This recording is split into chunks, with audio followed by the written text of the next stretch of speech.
Aloha and welcome. I am so excited to be back with you all again this week with another lovely and beautiful guest, Rai Hyde Cornell. Thank you for being here, Rai. How are you today? I'm great. Thank you so much for having me. Yeah, super awesome. So, you all know that I am a person who loves to watch people light up the world doing what they love. And I've been talking a lot lately about how to bring your passion to prosperity by tapping into your gifts and to joy.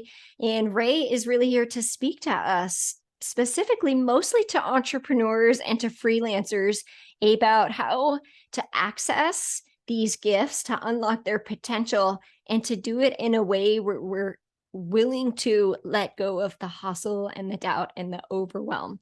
And she's going to provide us with tips and tools that she has used in her own business, but has also supported many other freelancers and entrepreneurs to do so as well. So super excited for this conversation Rai. So would you be willing to just start by just sharing with us a little bit about you and how your life gifted you the opportunity to share this gift, your gift, into the world? Yeah, I mean, my story is probably very similar to a lot of other people's stories as well, in the sense that, I was brought up in the idea that you've got to go to college, you've got to get a good job. Both of my parents were cops and worked in kind of like that government, like local government sort of entity. And that's what they wanted me to do. Not that they wanted me to be a cop, but they wanted me to kind of like get the good job with the county, with the city, with the government, and just have that sort of like expected formula for your life, and then you get the good job, you get the promotion, you buy the house, you have the kids, you get, all of those things. And so from a very early age, I was taught education is really important and work ethic is really important. And naturally, I think I was always a workhorse. I mean, I'm like uber Capricorn. If you know anything about human design, I'm a generator. So like that came very naturally to me, this like work, work, work, grind, grind, grind. And I graduated high school at 16. I finished my bachelor's program in 3 years, went on and did 2 more master's programs. And it wasn't until I was in the mental health field. So my goal was to become a counselor in the prison system. And it wasn't until I was super close to actually getting my license where I just burned out on the whole thing. I just look back on my life. I'm like, man, I have been working and grinding for so long for something that actually this isn't what I imagined it would be. This isn't actually what I want. And luckily, I had been working as a freelance writer since my undergrad career. And so I was able to throw myself full time into my freelance business and just take that from a side hustle into this is what I'm doing, because writing was the thing that always came naturally to me.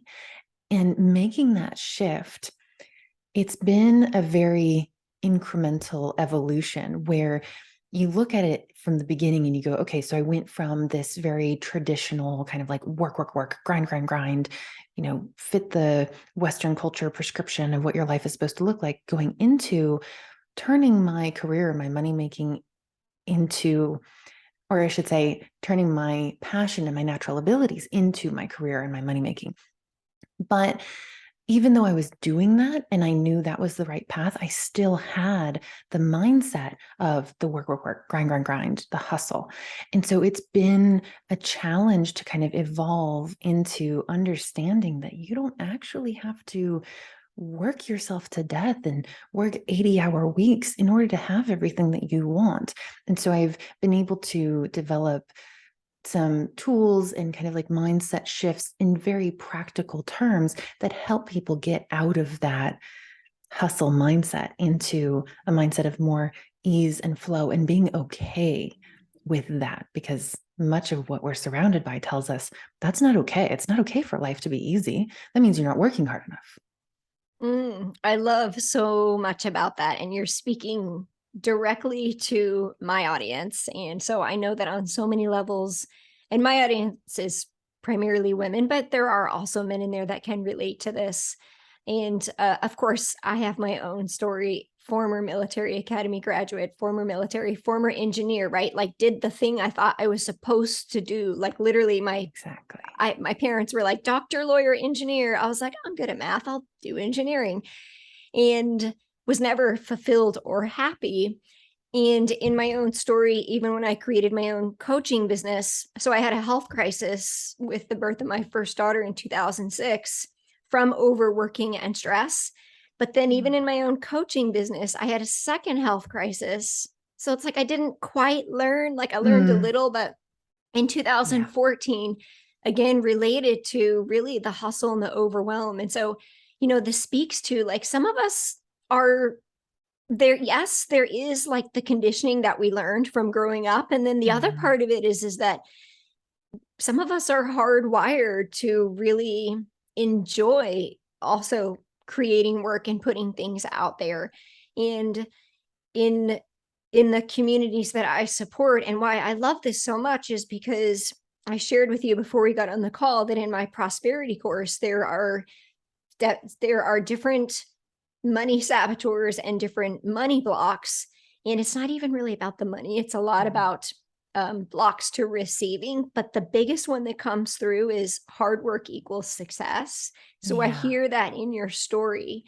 And you mentioned that you have powerful mindset shifts and tools that invite people into creating more ease and flow doing work they love. So would you be willing to share a couple of the biggest mindset shifts and maybe some of the tools that you use when supporting entrepreneurs? Yeah, absolutely. So I think one of the biggest struggles we have is making that transition from, as you said, hard work equals success to, oh my God, I can actually like do what I love and only work 3 or 4 hours a day. And I'm still successful. Like that's a wild shift for some people. And I think often in our Instagram everything world, we think that means that we need to be on a beach in a bikini, sipping Mai Tais with our laptop. And I mean, that just sounds like a horror story. I don't want sand anywhere near my laptop. But that's what we think that we're supposed to embody if we're going to make this shift away from hustling and hard work. And that's not it. What really needs to happen is you need to figure out what ease looks like for you. And so one of the first things I do with anybody I work with in business mentoring is we design what I call the energy aligned success schedule. And this is for people who are self-employed, whether you're a creative or you're a coach, you're a consultant, anybody who is self-employed, in my opinion, needs to do this. Like absolutely take out a piece of paper and do this right now. Where what I typically have people do is over the course of 3 days, 3 working days, ones that you would call fairly typical, track your energy. Every 90 minutes, give yourself a score of 1 to 10. Where does your energy fall?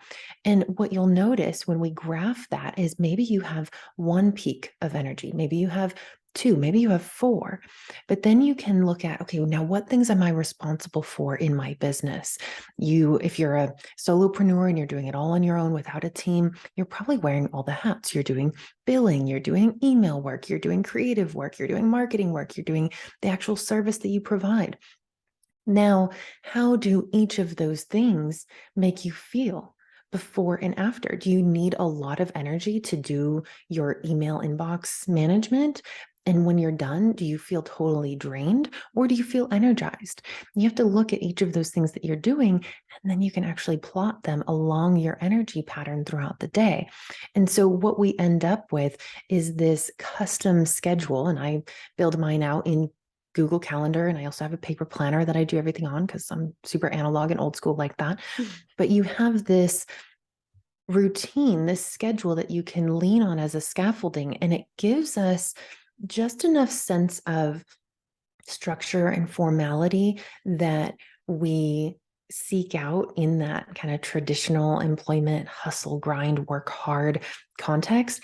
But it is actually designed to allow you to do the things that you need to do at the time when it's easiest for you, when your energy is naturally inclined to that task. And so that's kind of that first transition into moving from the hustle grind, very competitive Western culture mindset into, okay, let me actually do things when it's easy for me. Let me not sit myself down at my computer and force myself to do whatever's at the top of my to-do list. I love that so much. And I believe that that's available via a workshop or a course on your website, the energy. Okay, so that's going to be a great tool for my audience. I talk a lot of in terms of like energy management over time management, and in really invite more flow into. So for example, I've created a business around my life. So life comes first, business supports it. And this is really like a big shift for people, right? Like it's scary. It brings up all the scarcity of, because we were raised to think like, get the government job, get the safe job, get the company that's going to give you the 401k, and so depend on other people for your all of your needs to be met is kind of the message for me. And the message I get from you is one of the things that you also talk about. You shared a tool, but in the mindset shifts, you talk a lot about being self-sufficient and being the source of your motivation.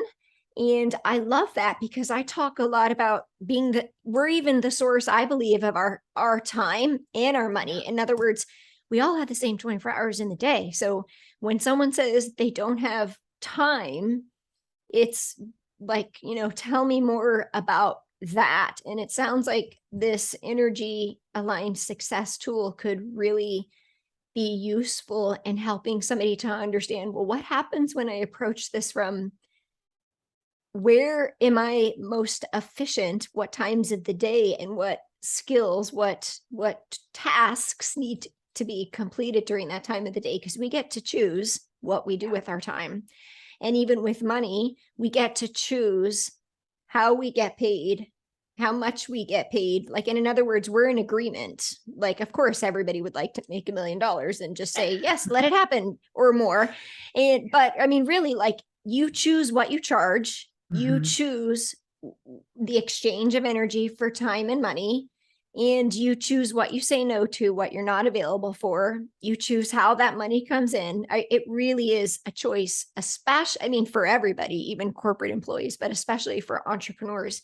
Yeah. So tell me a little bit more about being the source or the mindset shifts. But I really loved that you teach taking ownership, because I think that's really important. So tell me a little bit about what are some of those mindset shifts that invite people into really taking ownership of their experience. Yeah. So when we get into business for ourselves, it's not to sit at a computer and to have a flashy website and to post on social media. That's to manage an email inbox. That's not why we got into business. But those are the things that we focus on throughout the day, throughout the week.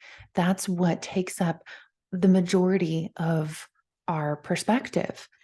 So when you start to feel like, oh, I'm looking at my agenda, I don't want to do that. Oh, I have to do this. I have to get this done. This deadline is coming up. Oh, I have this client meeting coming up. When you start to get bogged down in what's right in front of you, you have to step back and figure out, why are you doing this? What is the point? This is not the point. These things that are on your agenda today, this is not the point. What is the point for you? What is the big picture? Why are you doing this? Zoom out and think about, what do you want your life to look like in 5 years, in 10 years, in 20 years? What do you actually want your life to look like? And then once you have that picture, and literally sit with this for 15, 20 minutes and just flesh out as many details as you possibly can.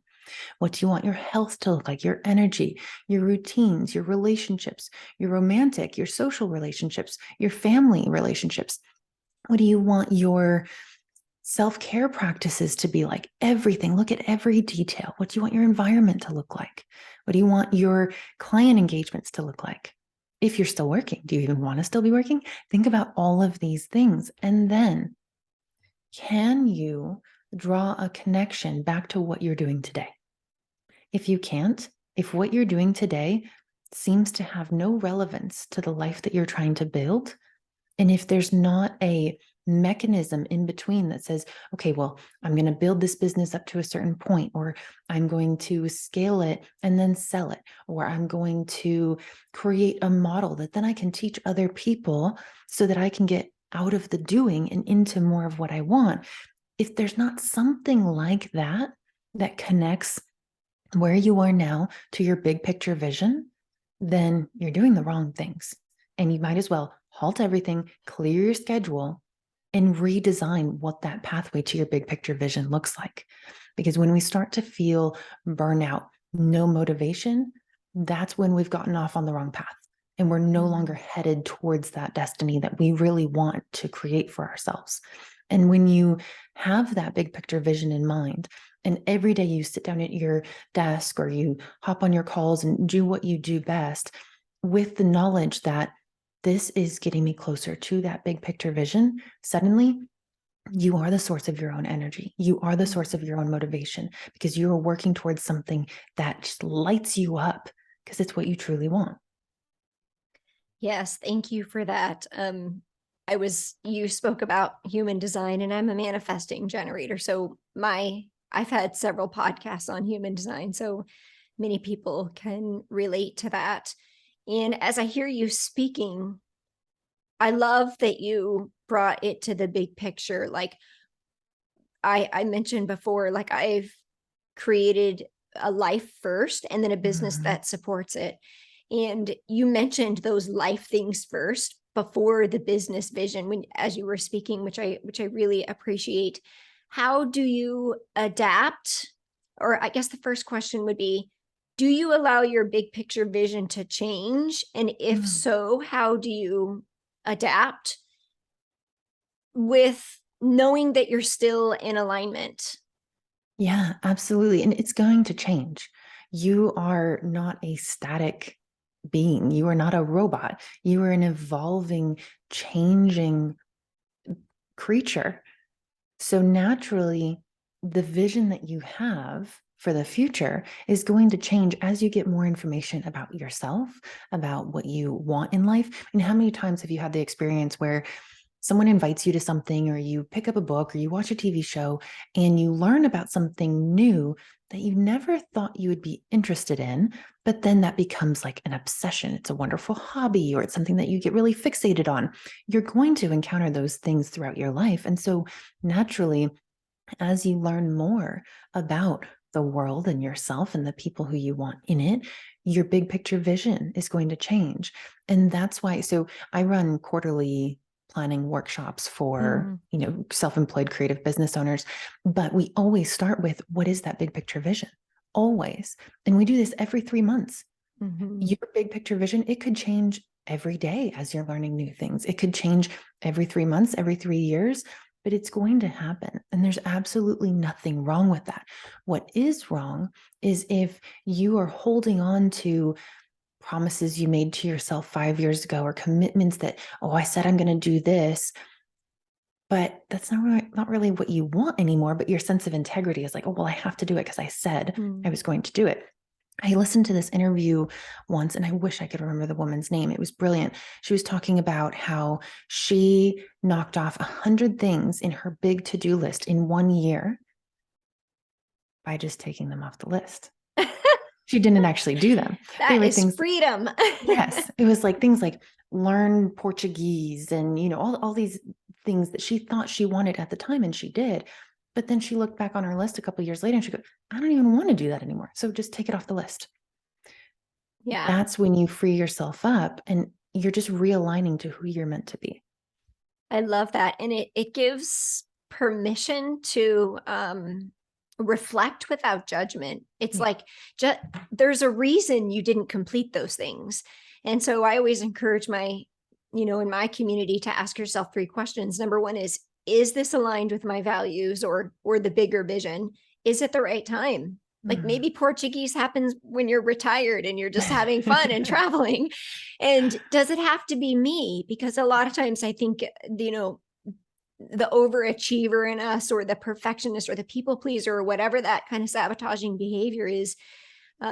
It's like, just because you can doesn't mean you have to. Like, yeah, I know you can do all kinds of awesome things. Like, I got it, you've done it. And, you and I both have stories like that, but that doesn't mean that we have to be the person to do them. I actually pay a woman to do human design for my clients. I could do it, but why? She does a better job. And I love to bring her the business and welcome people into that world.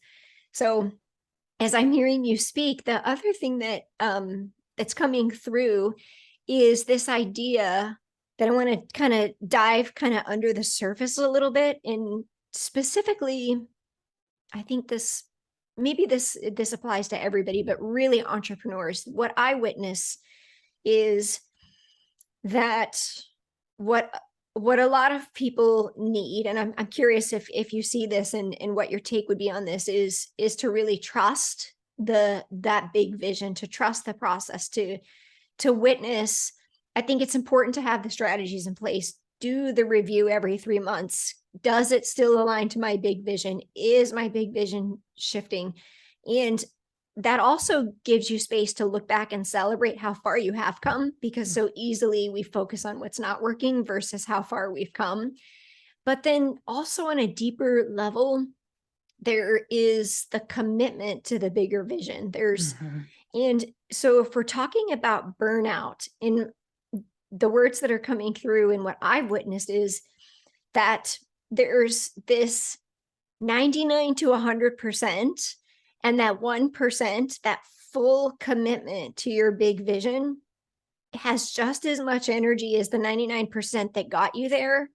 And yet sometimes it's where people give up, and it's almost the most important part of the journey, where I did a video the other day, and I talked a lot about how that 1% is inviting you to that deeper level of commitment to take that next aligned action towards that bigger vision. And so I'm curious about, like, how does that resonate for you? Do you ever see where are you finding people in that hustle or burnout phase? And in that moment, what do they need? Yeah. So a lot of people are familiar with the concept of imposter syndrome, especially if you're a self-employed business owner. I think everyone goes through that phase, especially early on, and it's probably multiple phases over the years, where you feel like, who am I to do this? Who am I to ask a client to pay me XYZ amount? We're familiar with imposter syndrome in the sense of the service that we provide in our business. But I think oftentimes people actually have a bigger sense of imposter syndrome around life as a whole, just around their abilities as a human being. And we often think, once we get to that point where we allow ourselves to start thinking about, wow, wouldn't it be great if my life was like this? And they start envisioning that big picture vision. And there's that shred of doubt in the back of our heads that tells us, you can't do that. Why would you ever think that you could have this wonderful life where you only work 2, 3, 4 hours a day, 3 or 4 days a week, and you're able to receive everything that you want and do everything that you want and work with the wonderful people that you want? How dare you think that you can do that? That's kind of that bigger imposter syndrome mentality that we all have. But if you've ever been able to overcome imposter syndrome in your business, then you can absolutely overcome imposter syndrome in the grand scheme of your life. Because look at, Joe Dispenza says, everyone has done something great. Everyone has done something magical. Everyone has done something where they go, whoa, how did I do that? I'm so impressed with myself. I have no idea how I did it, but I did it. I made something amazing happen. And if you look back on your past experience and you go, wow, I got out of this bad situation and I made a better one for myself. Or I came from nothing and I was able to buy a house and put a roof over my family's head. You were able to do something big. So why can't you do it again? Why do you think that that big picture vision that seems so far off now is impossible for you. You've already done amazing things in the past. You can do it again.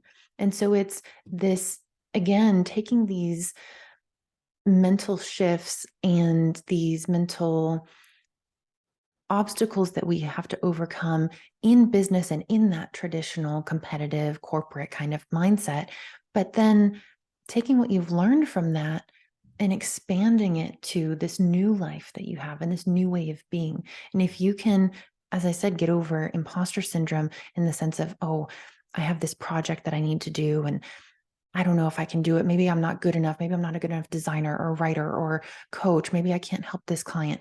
But then you move forward, you move through that and you do it. That's what you need to do on the bigger scale of things in order to get out of that burnout mentality and reinvigorate your own motivation and momentum. I love that so much. One of the reframes that I really believe in, and I use myself and I share with others, is instead of making decisions on who you've been, make a decision from who you're becoming. Yeah. And that helps us to really get out of that story.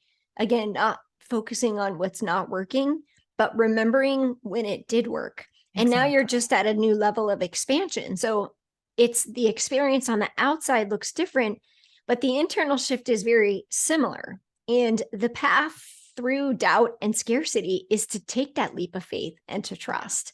And every time we do it, it opens up. It's just a new level of expansion.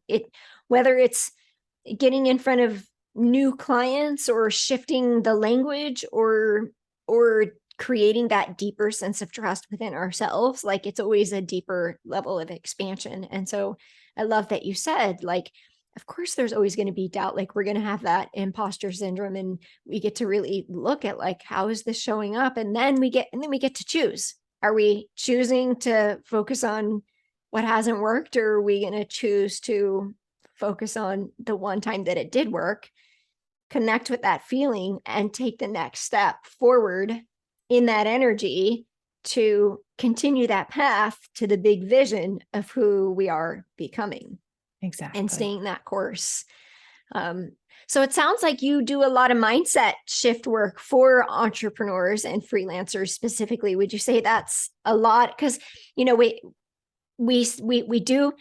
know, like, as business owners, there are things that people want, and then there's really the things that people need. And the mindset stuff is really what most people need. What would you say people think they want who are coming to you, and what would you say they actually need? Yes. So there are a handful of things that people always come to me for. And then we end up talking about those for 5 minutes, and we spend the rest of the time talking about the mindset and the energetic side of things. So things like, I don't know how to price myself. That's a huge one, especially when I work with writers, designers, VAs. I don't know how to price myself. The other one is, I don't know how to get clients. I don't know what to do. How do I find someone who's willing to pay me? Or I've never done this particular kind of service before. How do I find my first client? Those are the things that people tend to come to our mentoring sessions with. But then a few minutes in, we start digging into, well, why do you think you can't? And why do you think, I can tell you, I can write out a blueprint for exactly how you should build your business to be in alignment with the life that you want. You tell me what you want, I will build a business for you. But I can do that, and it will still fail if your headspace and your energy are not in alignment with believing that that thing is for you, that is actually what you're meant to have and do, and that it's okay for you to be happy and comfortable and fulfilled while getting paid for work that is easy and enjoyable for you. That's a huge mental obstacle that people face when they want to have a business that's based on their natural skills and abilities, but they also have that little thing in the back of their head that says, oh, work has to be hard. Work has to be a grind. I have to work hard in order to be successful, as you were saying. So there's a lot of self-doubt around deserving and what you need to do in order to be deserving. And it's a very almost painful shift for people when they finally come to terms with the fact that they don't have to do anything in order to be deserving.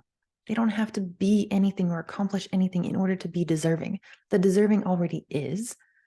And then they get to choose what they do and who they are after that. Yeah. And it gets to be fun and full of ease and joyful, and you get to be paid for your natural gifts and the things that you love to do. Exactly. Yeah. So someone who's listening right now, what would you say that the first step is to figuring out, well, maybe they don't know what they love to do yet, but just kind of figuring out this is speaking to somebody, right? Like they're probably feeling it like, like, yes, it's not about what I do, it's who I am. And I believe that I get to create a life where I can receive financial income doing things that are easy and natural for me. So if someone's in that space right now, what would you tell them would be a next aligned action, a next step? Yeah. So first thing, pull out a piece of paper, pull out your journal, and write out what you want your life to actually look like. And I like to have people do this in the sense of 2 years down the line, minimum 2 to 5 years. Because if we think, what do you want your life to look like right now? Then all this stuff that actually doesn't belong in our life is present in that picture. So 2 to 5 years down the road, what do you want your life to look like? And when you get really detailed into it, you often find the thing that you're supposed to be doing in that picture. Because we often think, oh, well, man, I would love to just play violin all day long, or I'd love to paint, or I'd love to just write novels all day long. Oh, but I have to have this office job as a dental assistant or whatever in order to pay to have that life. No, that is what you're meant to do. That's it. That's the thing. So don't worry so much about the how. Think first about what is that picture that you want? And then list out all the reasons why you think that can't happen. And oftentimes we have these self-doubting reasons that pop up into our heads, and they just pop up for a flash. And we give them so much credit and we give them so much weight. But when you put them on paper and you actually look at them, you go, wait, that's not valid. Or wait, that's actually not a reason to not do that because I overcame that years ago. Or they're just these reflexive mechanisms that pop up in our heads telling us, you can't do that, you can't do that, you can't have that. And we don't really look at them hard enough. So write out that big picture vision, write out all the reasons why you can't have the thing. And then ask yourself if that's really true. Yeah. And we get to choose, right? Like we get to choose. And what I'm hearing you say is the resources are there. They're available. It's like shifting. Well, if we're taking ownership, we're first of all shifting the I can't to I'm not choosing. Really, the choice is it's there. You're just not choosing it to prioritize it. So, taking that full ownership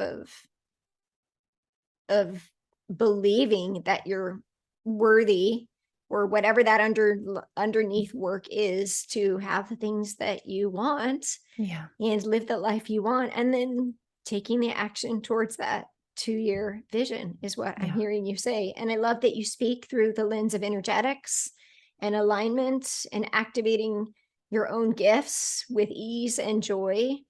And I'm super passionate about spreading that message as well. I really believe that on a collective level, we are shifting that paradigm. And I believe that it's like, bringing more people into that energy opens that up and creates more space for that to be truth for more people.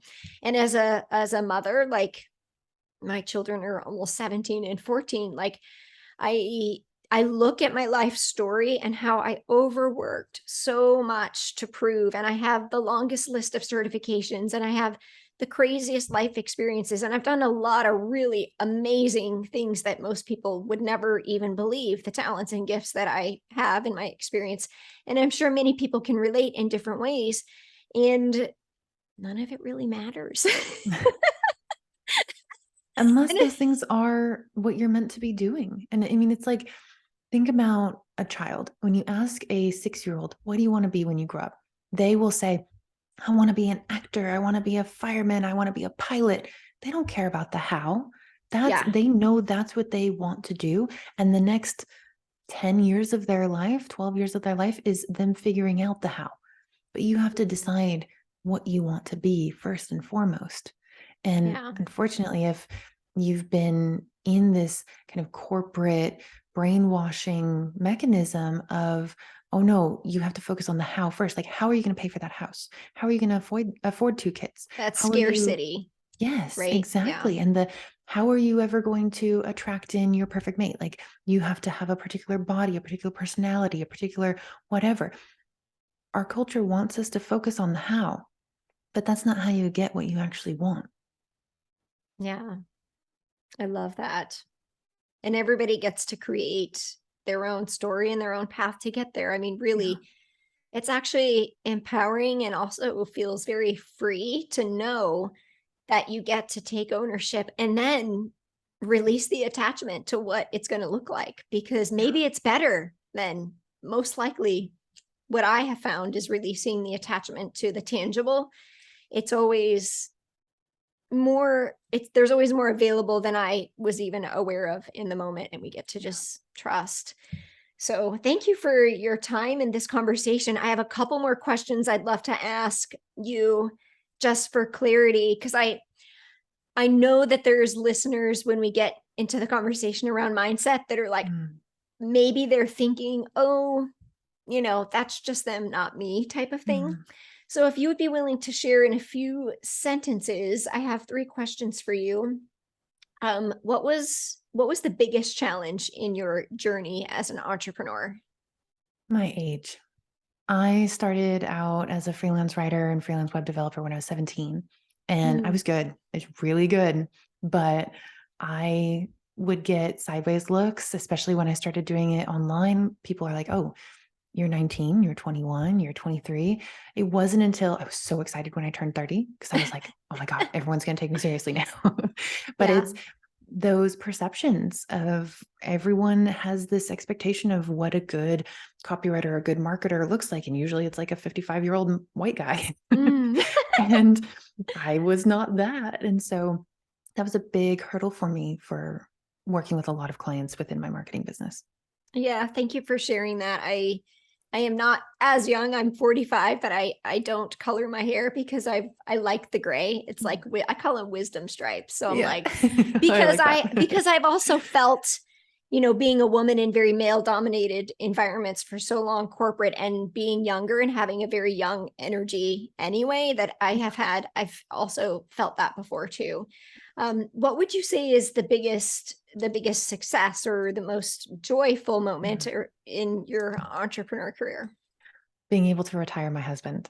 So Ah, last awesome. year, a few days before his 39th birthday, he was able to retire from his job that he spent 20 years working at. He worked for FedEx.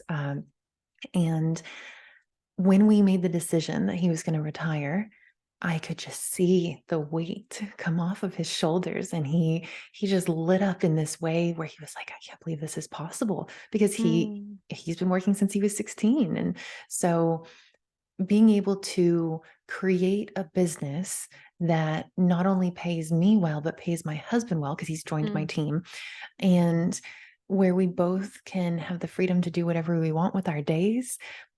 And all of this is based on me leaning in and trusting that my natural abilities as a writer are going to get us to where we want to go.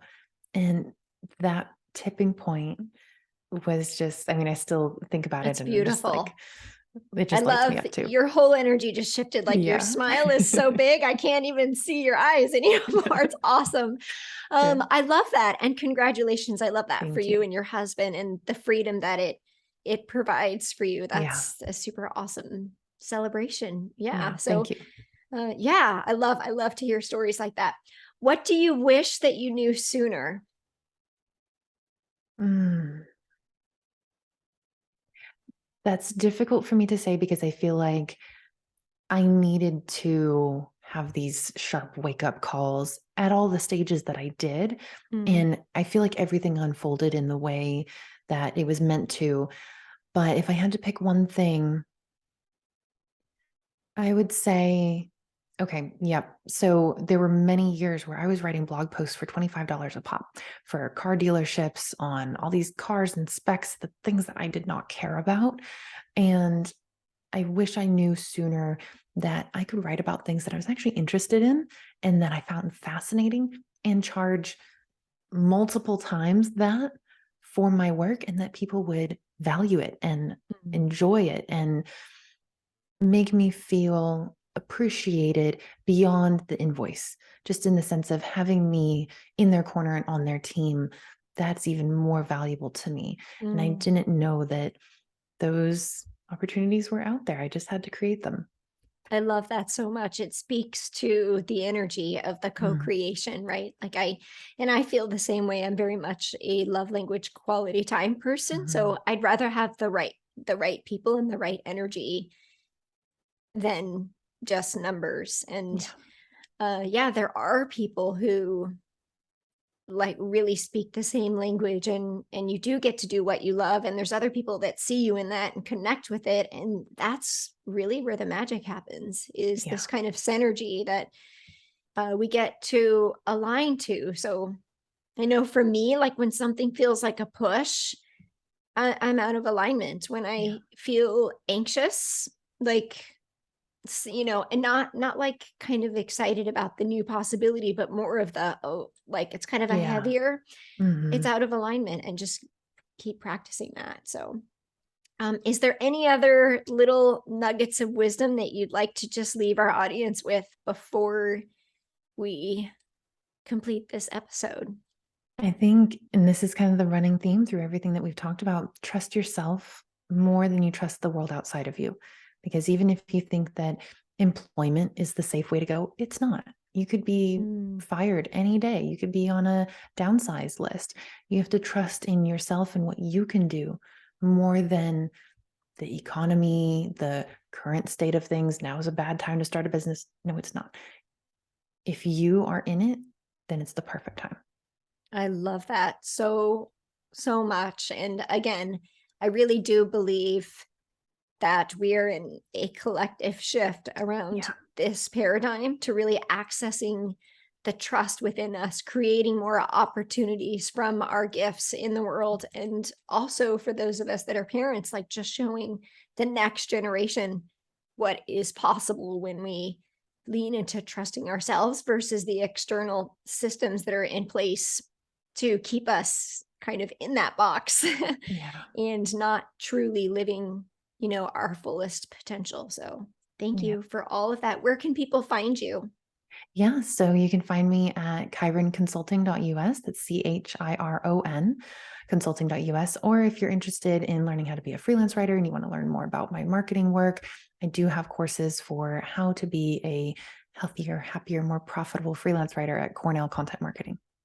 I love that. And I'm thinking specifically of somebody right now that would probably be perfectly aligned for that. So thank you so much for Yeah. being on the show, for sharing your wisdom and your journey and your offerings. Super grateful. Thank you so much, Ray, for being here. Thanks so much for having me. Thank you. Absolutely.